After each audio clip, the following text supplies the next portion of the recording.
ಅದು ಸಚಿವ ಕೆಎನ್ ರಾಜಣ್ಣ ಅವರ ತವರು ಕ್ಷೇತ್ರ. ಆ ಕ್ಷೇತ್ರದಲ್ಲಿ ಸರ್ಕಾರಿ ಶಾಲೆಯೊಂದರ ಸ್ಥಿತಿ ಆ ದೇವರಿಗೆ ಪ್ರೀತಿ ಎನ್ನುವಂತಾಗಿದೆ. ಟಿವಿ9 ಆ ಶಾಲೆಯ ಅವ್ಯವಸ್ಥೆ ಅನಾವರಣ ಮಾಡಿದೆ. ಇದೊಂದು ನಾಳೆಯೋ ಬಿದ್ದು ಹೋಗುವ ಹಂತಕ್ಕೆ ಬಂದಿರುವ ಕಟ್ಟಡ.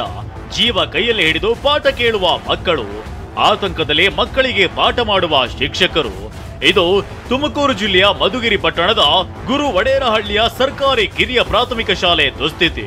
ಸಹಕಾರಿ ಸಚಿವ ರಾಜಣ್ಣನವರ ಸ್ವಕ್ಷೇತ್ರದಲ್ಲಿನ ಈ ಶಾಲೆಯ ದುಸ್ಥಿತಿ ಬಗ್ಗೆ ಹಲವು ಬಾರಿ ದೂರು ನೀಡಿದ್ರೂ ಯಾವುದೇ ಪ್ರಯೋಜನವಾಗಿಲ್ಲ. ಇಲ್ಲಿ ಸುಮಾರು ವರ್ಷದಿಂದ ಕೆಲಸ ಮಾಡ್ತಾ ಇದ್ದೀನಿ. ಆದ್ರೂ ಮನವಿಗಳೆಲ್ಲ ಮಾಡಿದ್ದೀನಿ ಆಫೀಸ್ಗೆ.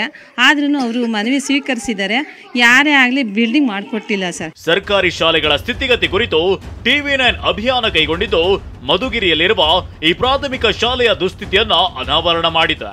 ಭಯ ಬೀಳ್ತಾರೆ ಸರ್. ಅದು ಮಳೆ ಬಂದ್ರೆ ಸೋರ್ತದೆ, ಈ ತರ ಟಾಪ್ ಎಲ್ಲ ಎದ್ಬಿಟ್ಟು ಕಲ್ಲೆಲ್ಲ ಬೀಳ್ತವೆ ಅಂತ ಎದ್ರಕಂತಾರೆ ಸರ್. ಎಲ್ಲ ಇಂಗ್ಲಿಷ್ ಮೀಡಿಯಂಗೆ ಹಾಕ್ತಾರೆ. ಮಧುಗಿರಿ ತಾಲೂಕಿನಲ್ಲಿ ಒಟ್ಟು 100ಕ್ಕೂ ಹೆಚ್ಚು ಶಾಲೆಗಳ ಸ್ಥಿತಿ ಇದೇ ರೀತಿ ಇದೆ ಎನ್ನಲಾಗಿದೆ. ಅನಾಹುತ ಆಗೋಕ್ಕೂ ಮುಂಚೆ ಹಿರಿಯ ಅಧಿಕಾರಿಗಳು ಎಚ್ಚೆತ್ತುಕೊಳ್ಳಬೇಕಿದೆ.